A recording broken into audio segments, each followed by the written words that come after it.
Hello, and welcome to As Cloud Attacks Increasingly Target the Engineering Ecosystem. How must AppSec evolve? We are delighted to have you here today. This is going to be a fantastic discussion about an increasingly crucial subject that all organizations are facing these days. Now, today's webinar is sponsored by Palo Alto Networks and produced by Actual Tech Media. My name is Keith Ward, and I am with Actual Tech Media, of course. You probably figured that out already. And I am delighted to be your host for this special discussion. Now, before we get started, we do have a few housekeeping items that will help you get the most out of this session. First off, we want this to be an informative event for you. So we encourage any questions in the questions box in our webinar control panel. We'll have team members responding to questions during the live event and a dedicated Q&A session at the end of the discussion. Now that Q&A panel is also the place to let us know about any technical issues you might be experiencing. A browser refresh will fix most audio, video, and slide advancement issues. But if that doesn't work, let us know in the Q&A and we'll provide further technical assistance. All right, second, in the handouts section of your webinar control panel, you'll find that we are offering a bunch of resources. I'd especially like to call your attention to the 3 handouts that Palo Alto has graciously provided, all about application security. Several of them have been written by our special guests today. In the handouts section, you'll also find a link to the Gorilla Guide Book Club, where you can get access to Actual Tech Media's vast library of printed resources on technology topics.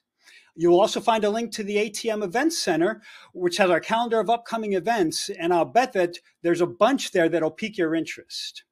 Okay, finally, note that at the end of this webinar event, we'll be awarding a $250 Amazon gift card to one lucky registrant. Now, you do have to be in attendance the entire time to be eligible to win the prize. And the terms and conditions are also in the handouts section. So make sure you're checking out that handouts section because there's so much good stuff there. All right. Finally, one of the best things about these types of events and about any and all events with Actual Tech Media is the opportunity to ask questions of our expert presenters. To help encourage those questions, we have a special additional prize for you. And that's another Amazon gift card, this one for $50 for the best question. After the event is over, we'll look at all the questions that came in, find out the very best one, and contact that prize winner. So, that is it for all of that stuff. So let's get to the main event here and introduce our speaker. He's going to be joining me here live in just a second, and he is Daniel Krivelovich. Sorry about that, Daniel. I tried. I did my best. Daniel is the CTO for application security for Palo Alto Networks. First of all, Daniel, sorry for messing that up, but thanks so much for joining us. It's a pleasure to have you on today. Hey, Keith. It's great to be here. Yeah, absolutely. Okay, let's start with a little bit of your background. Who are you? What is your role within Palo Alto Networks? Tell us a little bit about your background and why this is such an important topic for you.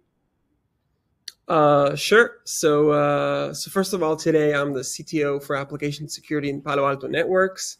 I joined Palo Alto Networks about 6 months ago, at the end of December last year. I joined as part of the acquisition of Cider Security, which is a cybersecurity startup based out of Israel, Tel Aviv, Israel, which is where I am presently, focused on the application security domain. I was one of the founders. The startup existed for just under 2 years before we were acquired. My role, besides being one of the founders, was the CTO. And now what we're doing basically, and my primary area of focus is taking the existing or the pre-existing value proposition Palo Alto had around application security, coupled with the acquisition of Cider and the value proposition that Cider brings, and kind of work on the vision and strategy for how those two should be joined to build the application security offering for Palo Alto Networks, which is obviously why I'm super passionate about the topic that we're going to be discussing today. Prior to that, I spent my entire career in the application security domain in various roles, some offensive, some more defensive, beginning with the Israeli Army, 8200, the Israeli NSA, and then ever since I finished my service of 6 years, I did various roles in the application security domain, leading all the way to founding Cider and the acquisition by Palo Alto. Gotcha. Okay, so I found it really interesting when you say you were both on the offensive and the defensive side of security. I mean, that gives you kind of an insight, I think, that is very broad and really useful for the role that you have right now, because you've seen it. You know, you need to know how they think too. So let's start this discussion then by going over some of the big changes in the industry that are also changing the security landscape at the same time. There's been a ton of changes in tech. Now, I've been in the industry a long time, first as a journalist and now as a moderator with Actual Tech. So I've seen a ton of things. That also is an indication that I'm old too. But let's talk about some of the big changes and those that specifically affect application security, which is where you're focused. Some of the big ones, and then we'll ask you to dive into each one of them. Let's talk about first the rise of cloud native development and how that has changed. Yeah. So I think what we're witnessing for quite some time now, but at an accelerated pace in the past, let's say 3, 4, 5 years, is many organizations undergoing some sort of digital transformation. And many organizations across all verticals and industries and sizes, realizing that engineering has the potential to be a very significant part of what makes the business tick. The investment in engineering is growing. Engineering is solving business critical tasks or missions. And obviously with that comes the realization that engineering needs to be done much more faster, with more agility and flexibility. And obviously engineers or organizations are looking to bring the best engineers on board. The best engineers want to work with the newest, most modern technologies, and again, be as agile and flexible as they can be in building applications and building software that makes the business tick effectively. And so with this very rapid and accelerated pace of digital transformation, what a lot of organizations are witnessing is a very vast or a very major change in relation to the structure of the engineering ecosystem, how dynamic it is, the pace at which it moves, the moving from a lot of manual processes to a lot of automation, using infrastructure as code more and more, basically taking the ecosystem of applications that are codified, and on top of that, adding the codification of infrastructure and policies. Everything is becoming codified. Everything is becoming automated. A lot more usage of third parties and integrations with third-party applications. So the entropy of that engineering ecosystem is growing, and this is happening for good reasons. Again, this is all part of the way that engineering is helping the business be better and solve some of the most critical problems or challenges in the business with the power of engineering. But obviously, there are security ramifications to that, which we'll talk about soon. But that is the main change that we're witnessing in relation to adoption of engineering and cloud native application development. And so they're happening in different places than they used to. You know, that the days of monolithic development in a walled garden of a data center, they're essentially history at this point. And there is just so much more to be concerned about as a developer, you know, up in the cloud, data here, there, and everywhere, and all of these factors now that just weren't around before. So some of these factors that you've mentioned, how does the attitude of IT have to shift to accommodate these new factors, do you think, if you were just going to do it at a real high level before we dive into some more specifics? Yeah, I think so. I think that term IT has kind of been redefined again, talking about, for example, infrastructure as code.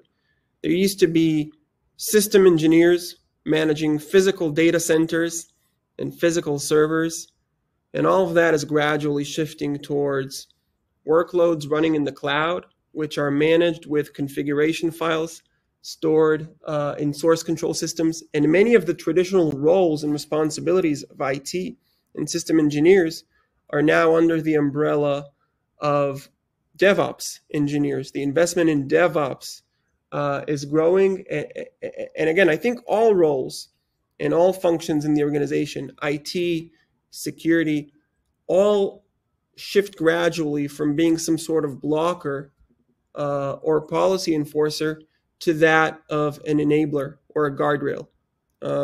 Again, going back to what I said earlier, the realization in more and more organizations is that engineering is a very key part of what makes the business tick. And engineering has to be able to move very, very fast. And so all supporting functions must take the role of an enabler and allow engineering to move faster without making any compromises on security or on any other function or agenda that is involved in the matter. But again, this is kind Let of me the ask you, let me stop you there and ask you, is that possible to do? Obviously, things are much faster. You know, we're well past, again, monolithic. We're in the days of agile development, Mhm. and iterations in as little as a week or even less, you know, depending on the project that's being worked on. Can you keep up with that speed and still be secure, or is it kind of only wish fulfillment and not something that we can really do? We can only aspire to. um, I think it is possible. I think it is a natural transition that has happened also in other verticals. If you take endpoint security, for example, it used to be the case that endpoint security would have a very negative effect on productivity. It would block processes, and employees would be restricted from using various applications. And again, in that area too, if you want to move fast, you need to allow employees to use the software that is most suitable for their needs. And security products must be built and designed. Security products and processes must be built and designed in a manner that is enabling. And that has happened pretty well. For example, in endpoint security, the endpoint security products, for the most part, are working effectively but not felt. And that's a big difference from where they used to be, I don't know, like 10 years ago. Right. And that definitely should be the trajectory to which security processes and products evolve in AppSec. It's definitely possible. There are a lot of great minds in the world thinking about how to build that. A lot of the controls and mindsets and methodologies already in place. But obviously, the best is yet to come. We're still at the early stages of maturity in relation to that agenda. And one way that companies are keeping up and being able to find that balance between the speed of development and security is obviously through automation, which is becoming sort of a central goal of every company that needs to be here, which is pretty much every company. So as automation increases, Daniel, there's a lot of talk online about how the attack surface has shifted left. First, let's discuss what it means to shift left and then how companies adapt to that shift. So first, what does it mean when the surface has shifted left? Um, so I think in general, what is happening is, as you said, a lot of manual processes are deprecated in favor of automation. We're seeing DevOps becoming a commodity. We're seeing adoption of CI/CD across the board. We're seeing many more organizations, definitely those that are heavy cloud adopters, building their software delivery processes in such a way where there's almost no human intervention in the process of deploying applications to the cloud. And it's many times the case where a developer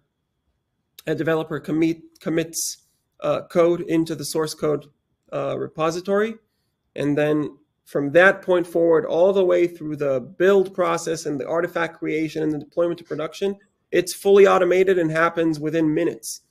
And that automation, on the one hand, allows weaving in all these security measures and controls in a very effective manner, but also it obviously creates a lot of opportunities for attackers to abuse human errors or insecure configurations within those automations and processes. And this is what we're seeing happening very often in recent years, where attackers are realizing more and more that the engineering ecosystem is a very good path for them to achieve their goals in getting to mission critical applications, exfiltrating critical secrets, and basically getting to the crown jewels that they want to get to. Whereas other paths are highly protected and highly governed by processes and by security products, the engineering ecosystem in many cases is a lot less mature in relation to the security controls around it. And it is becoming the path of least resistance for many attackers of all levels of sophistication. So we're seeing a lot of very high magnitude breaches and security incidents where attackers are focusing on abusing flaws in the engineering ecosystem. So one example would be SolarWinds. SolarWinds, one of the biggest supply chain hacks in history, is very well known for the 18,000 organizations that were impacted by the fact that SolarWinds had been breached. But it all began with the fact that the build system used by SolarWinds was breached. The details are not, or have not been disclosed to the public, but there was some sort of security misconfiguration or security flaw in that build system that allowed attackers to abuse that TeamCity instance that was running builds for SolarWinds and spread malware through it to 18,000 organizations. And then... And still being felt, by the way, the effects of that still, and it could still be for a long time, couldn't it? Yes. I think it was an eye-opening moment for many people, defenders and attackers alike. Right. I think obviously a lot of bad things happened during this incident, but a lot of good things had happened as a result of the incident in relation to the maturity of security programs and focus on the engineering ecosystem. But yeah, going back to your question, that shift that we're seeing is of attackers realizing that the engineering ecosystem has many, many, many opportunities that arise from the fact that there's a paradigm shift in engineering that we talked about earlier. Engineers have much more freedom and independence to move fast, to embed automation, to codify many more things, to use third parties. So the attack surface is reshaped and it has grown. And it is now the role of defenders and product builders to close the gap between where the adversaries are in relation to this change and where the defenders are, and be on a level playing field with the attackers, which are now kind of enjoying the fact that that there's so many new opportunities for them. Right, a much greater attack surface. In a sense, you could say almost an infinite attack surface with the globally connected world, couldn't you? I think. Okay, so let's talk. Let's dive in a little bit, Daniel, now into DevOps. Now you've referenced it several times. DevOps has been one of the key movers, one of the key factors in all of this. So how is DevOps, including the adoption of the continuous integration, continuous deployment, or continuous delivery? I hear it both ways. That pipeline, how has DevOps and the CI/CD pipeline reshaped engineering in terms of speed and efficiency? Yeah, so we touched on this a bit earlier, but the responsibility of DevOps, the DevOps function, is to provide that very smooth and effective paved road so that applications and software that is built by the organization can leverage that paved road and make its way to production in the most effective and in the fastest manner possible. And that involves a lot of automation, a lot of manual processes that are becoming codified, a lot of, like we said, a lot of physical data centers and servers deprecated in favor of using cloud workloads and automating the usage of cloud workloads through things like infrastructure as code. Um, and the effect that it has on the attack surface is such that, like we said, we have configuration files stored in source control systems managing entire data centers, deploying workloads to production through CI and CD pipelines. And so obviously organizations have the opportunity to leverage DevOps, to leverage CI/CD processes in order to deliver applications a lot faster, in order to embed third parties a lot faster, in order to be much more agile and flexible when managing the cloud data center, when scaling the infrastructure, and being as flexible and agile as possible in managing the data center with code. But obviously, there are a lot of security considerations to be mindful of when doing that. And the world is still learning all of the things that defenders need to be asking themselves. And like I said, attackers are faster to understand the opportunities than defenders typically. But yeah, this is the effect that DevOps has had on the positive effects and also some of the negative effects or the challenges that this has presented. Always with the good, the positives are going to come the negatives, and you pretty much can't avoid it. I want to talk a little bit about something you mentioned earlier and dive in on. You have mentioned security blocker. There's been a shift from security blocker to guardrail enabler slash enabler. Why is this shift so important and how do you get there? The shift is important because everybody is looking for ways to deliver applications as fast as possible to production.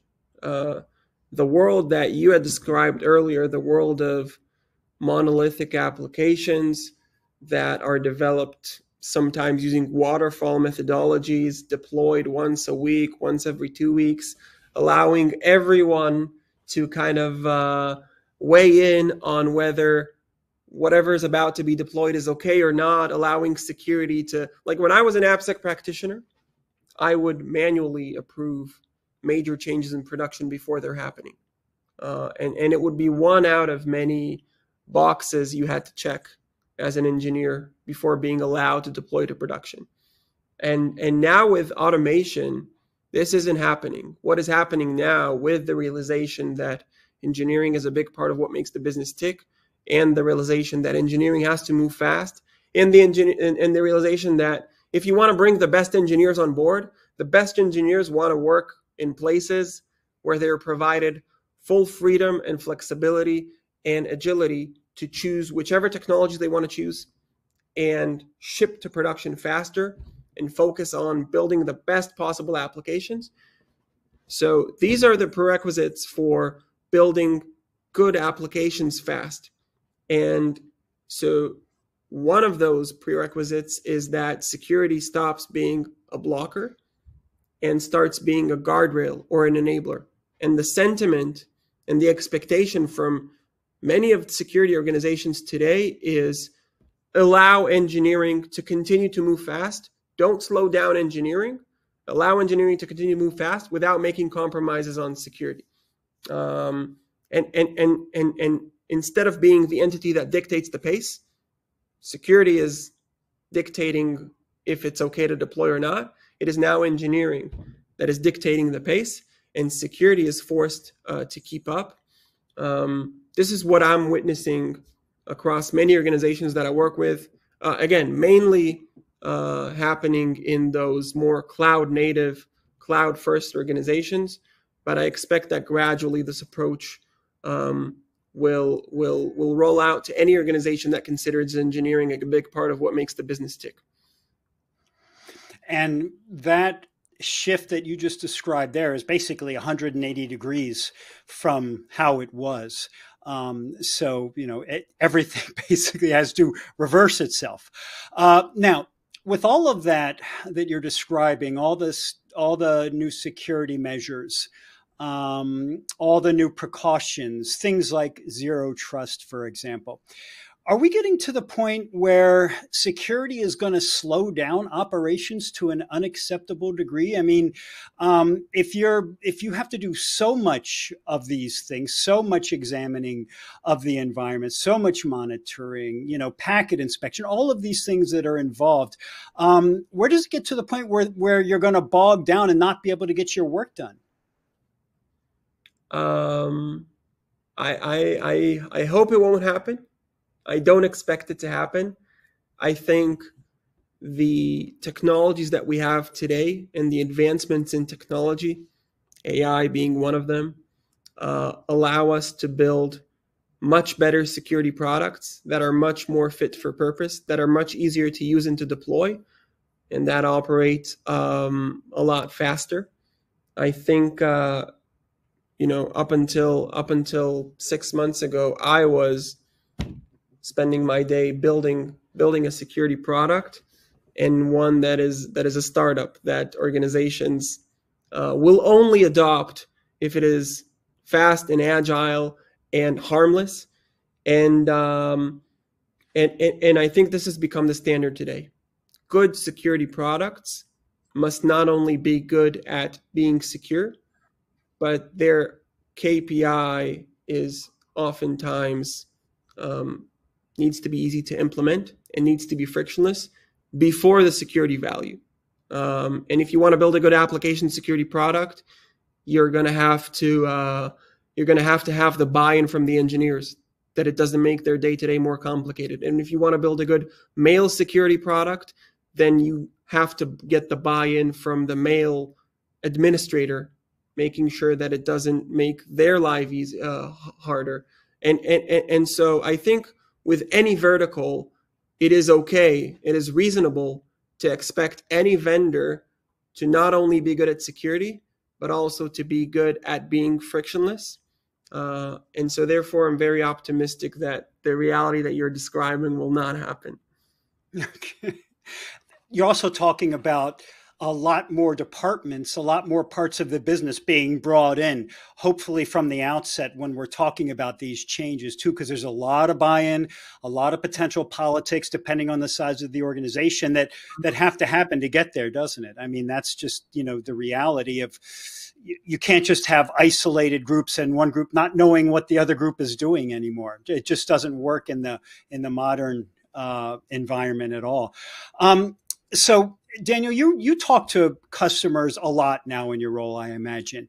As you're out there in the field, as you're talking to people, you're hearing what they're saying about application security and the challenges they're facing. What are you hearing as the main concerns, the main challenges that they're telling you? Is it, for instance, context? Is it noise?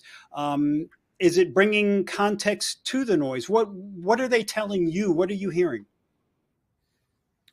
I think there are a few main sentiments that I'm coming across. The first being that it's very hard to keep up with the pace of engineering, and it's very hard to understand what engineers are doing, what the engineering ecosystem looks like under the hood. Like we said, it is not the case anymore where engineers are proactively approaching security to get their approval about changes they want to do in the applications they're developing. And so security must be in control of all the technologies, all the frameworks, all the third parties. Again, this is a term that we use quite often. They need to be intimately familiar with what the engineering ecosystem looks like under the hood, the technical DNA of the engineering ecosystem. Otherwise, they have a very difficult time in understanding what are the most appropriate controls, measures, technologies that are required to be implemented in a way that's bespoke to the technical DNA of the organization. So having that visibility and continuous understanding of what engineers are doing in this very fast-paced, agile, dynamic environment is super important. One more thing that that we're hearing is, how do I become better prepared, or how do I assess the level of my preparedness for the rise of supply chain CI/CD security incidents? We're seeing them happening very often, and assessing the preparedness for such an incident, assessing the posture of your environment against such scenarios, assessing the preparedness level of your organization in case such a scenario happens, being able to effectively investigate such an incident and respond to such an incident is not trivial at all. Because again, it's a new flavor of attacks that became popular only 2-3 years ago: software supply chain attacks, CI/CD security attacks. And so a lot of what we're hearing is organizations looking for guidance, both knowledge and technologies, around how to assess posture, how to optimize posture, and how to optimize preparedness for supply chain CI/CD security incidents. And obviously, the last thing, and you alluded to it earlier, is how do I make sure that when I'm building my AppSec program and focusing on scanning code, scanning containers, scanning infrastructure as code templates, scanning my environment for supply chain and CI/CD security hacks, having so many different alerts and issues, how do I make sure that I'm able to effectively prioritize them and contextualize them in a way that allows me to focus on what matters the most and filter out things that are irrelevant? Noise is a very common problem across all security products, and it is also the case in AppSec. And I think a very significant part of reducing noise is the ability to have context, the ability to understand, out of all these issues and alerts, which one pertains to the most mission critical applications, which one presents the most risk or has the highest likelihood of exploitability by an adversary. And it involves, like we talked in the beginning, it involves understanding the environment very well, and also being able to analyze the environment against the attacker's perspective, understand how an attacker would operate if they had access to the environment, and then assessing the controls and measures that we have in the organization against those realistic attack scenarios. So those are the three main topics that come up. Okay. I have to say, Daniel, for my money, maybe the scariest new attacks are the supply chain attacks. You know what you have, you know how good your security is. You don't know how good the other person's security is. You don't know where their vulnerabilities are, and accounting for that is a kind of an extra level of stress. Now you're a person who works in this field, so you're probably well used to the stress. I would imagine that is brought about by things like this. So I want to move on here a little bit. You did something really important.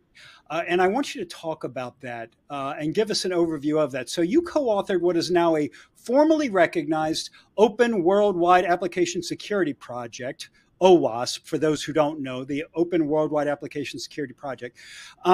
So you co-authored this particular project. Can you tell us what this project that you were working on was and why it is so important nowadays? Sure. So as you mentioned, the top 10 CI/CD security risk framework is something that myself and Omer Gil, who was the head of research at Cider, we were working on for about 9 months. And the motivation for doing this project was the understanding that there's a new attack surface there is a new collection of behaviors that we're seeing attackers adopting, and the world, or the defenders of the world, not only have gaps in relation to controls and measures to cope with this, but also gaps in relation to knowledge and methodologies. Attackers' perspective is something that we always put a very strong emphasis on. Being a defender is the best way to be a good defender is if you have an understanding of the attacker's perspective. And this is, for me, the only way to build good security posture. An analysis against the attacker's perspective has always been a very important guiding principle for me across all the positions that I had. So what we did basically is we spent a lot of time reading and analyzing the anatomy of many, many security hacks and breaches that pertain to the engineering ecosystem. And we combined that with many, many discussions. We worked with about 15 of the world's most notable application security experts to get their feedback on how they view this new threat landscape, how they see the risks, and also a lot of environments that we had the opportunity to assess throughout our journey at CIDR. And so we combined this analysis of the anatomy of breaches and attacks, the conversations that we had with the industry experts, the environments that we assessed ourselves, and we fused all that together to compile a list of the top 10 CI/CD security risks, top 10 by their impact on the environments, the impact of those risks being carried out in environments. For each risk, we detailed the description of the risk, the impact of the risk, the recommended measures for organizations to cope with this risk, and obviously a very detailed set of references that demonstrate how this risk is carried out and enacted in real life.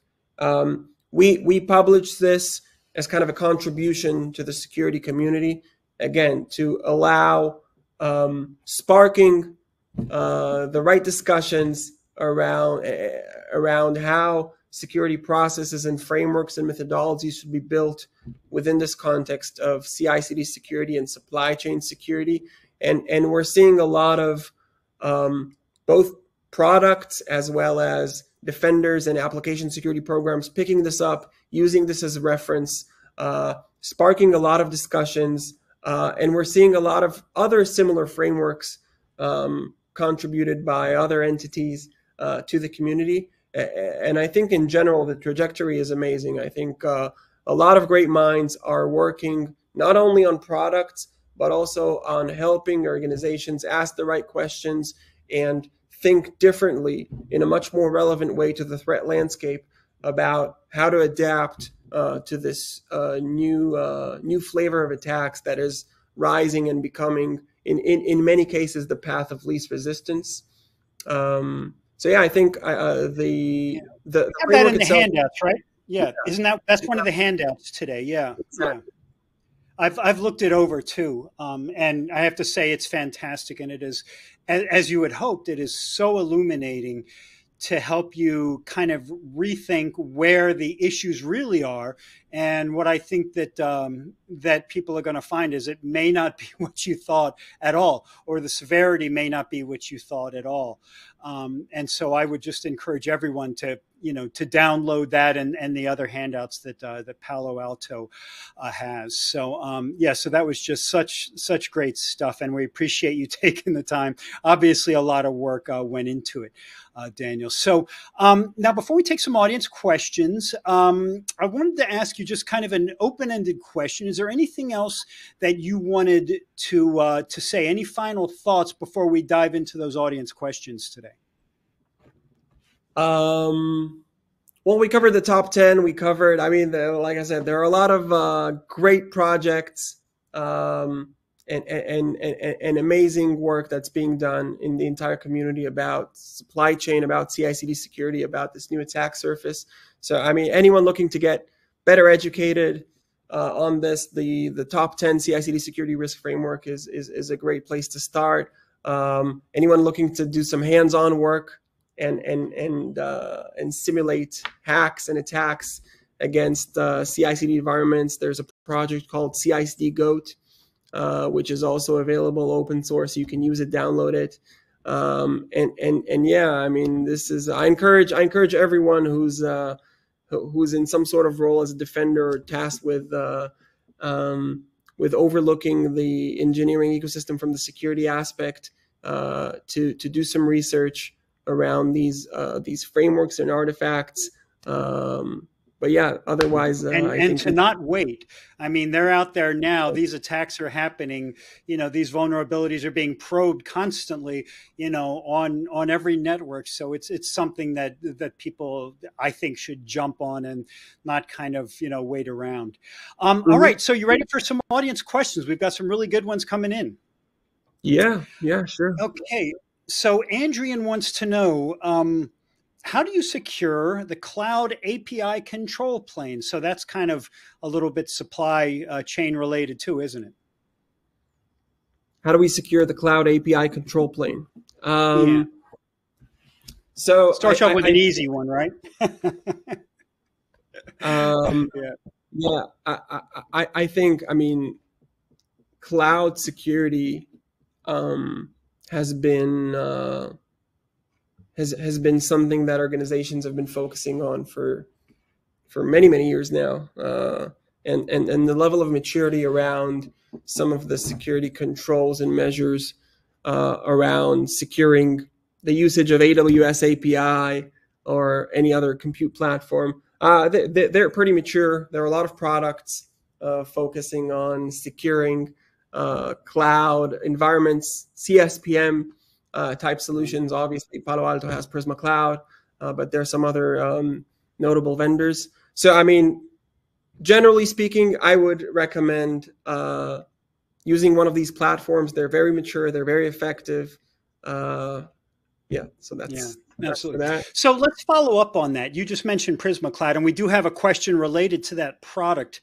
Paul wants to know, how can Prisma Cloud help support platform engineering as compared to DevOps folks with AppSec vulnerabilities? So distinguishing between platform engineering and DevOps, maybe a subtle distinction, but one that's worth teasing out, I think.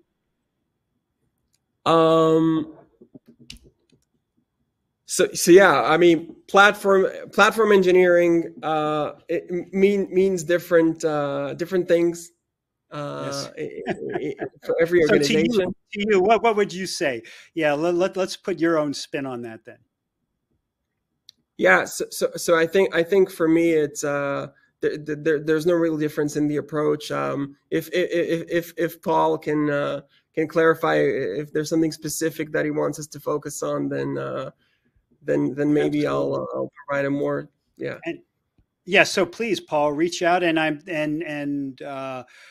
let's find out more about that.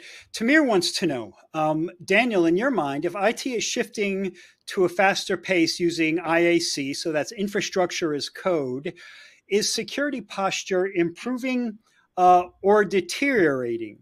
So, I mean, you've talked about that a little bit, but specifically in terms of IAC, what would you say? Yeah, so I think IAC provides the ability to do security well if done right. The fact that we're switching from physically managing data centers to one single place where we're managing the entire configuration through code, if we're doing things right, then it presents many opportunities that did not exist prior to IAC, to scan the infrastructure as code templates, to weave in various controllers, and basically do a lot of things that were not possible before the combination of IAC and CI/CD. But it requires to be diligent about it and identify how to go about doing that. Again, there aren't too many secrets around that. The knowledge is public. But I think I think the usage of IAC, while it does present more room for human error, it also presents more room for human excellence. So I think all in all, it's better for the world. Great. Okay. Next up, Andre wants to know, are you seeing companies integrating security and DevOps from the beginning stages of a project or at another point in time in that process? Are they grafting it on, after the fact? And, if in a follow-up maybe is that if they are grafting it on, is that really going to improve security a lot in your opinion, or is it only mostly going to work if you do it right from the start? Yeah, so this is this is a challenge that I'm seeing a lot of organizations facing. It's really hard to retrofit security. It's really hard to retrofit security, and it's really hard to retrofit any type of technology to an application that's already developed. Um, and I mean, for us, for example, when I had a startup, and we built in security and DevOps and everything from the outset. And that was a very important guiding principle for us. I think, again, today these frameworks are designed to be such that they can be implemented very easily. There's a lot of knowledge and methodologies around implementing them. And like I said earlier, good technologies are good not only because there's security technologies that do security well, or there are DevOps technologies that provision infrastructure well, but also because they are easy to implement and they are easy to pick up and understand, and they're supported by a lot of knowledge bases and documentation. So I think, again, it also in that respect, while there are challenges in the fact that the world is going and shifting very heavily towards those technologies, those challenges are, for what I'm seeing, relatively trivial to handle if you have the right approach. Yeah, for sure, for sure. This was so fun, Daniel. We covered a great amount of territory here, talked about a lot of stuff, and and the takeaway is that everything has changed. Really, it feels like you've got to keep up because the bad guys are keeping up, aren't they? They know they're staying ahead of the game. If you're not similarly, in a way, almost obsessive about it, you're going to be vulnerable. It's up to all of us to do things like download, the top 10 vulnerabilities, that paper that you helped write, and all of these things, and to start thinking about how you're going to change your processes around application security right now. So Daniel Krivelovich, thanks so much for joining us. It was a pleasure to talk with you today and to get that insight and knowledge that you were able to supply us with. Thank you very much. It's my pleasure. Absolutely. Okay. So that wraps up our discussion. There is one more bit of business that we need to take care of for today, and that is the Amazon gift card giveaway. Now, as I mentioned before, you have to be available. You had to be here for the entire event to be eligible to win the gift prize, to win the gift card. And we have chosen a winner for today. And the winner of this $250 Amazon gift card is Rick Turner from Iowa. So congratulations to you, Rick. We'll be in touch with you very soon to get your card. So with that, on behalf of the Actual Tech Media team, I want to thank Daniel and Palo Alto Networks for making this event possible. These are so much fun for me to do when we can just kind of sit back and talk and throw ideas back and forth. And I want to thank all of you for your great questions and for being here today. It's truly a pleasure to be on with you. I have so much fun with these. And with that, we're going to wrap this up today. We are done. You can get back to whatever you're doing. And thanks so much for attending. We'll look forward to seeing you next time.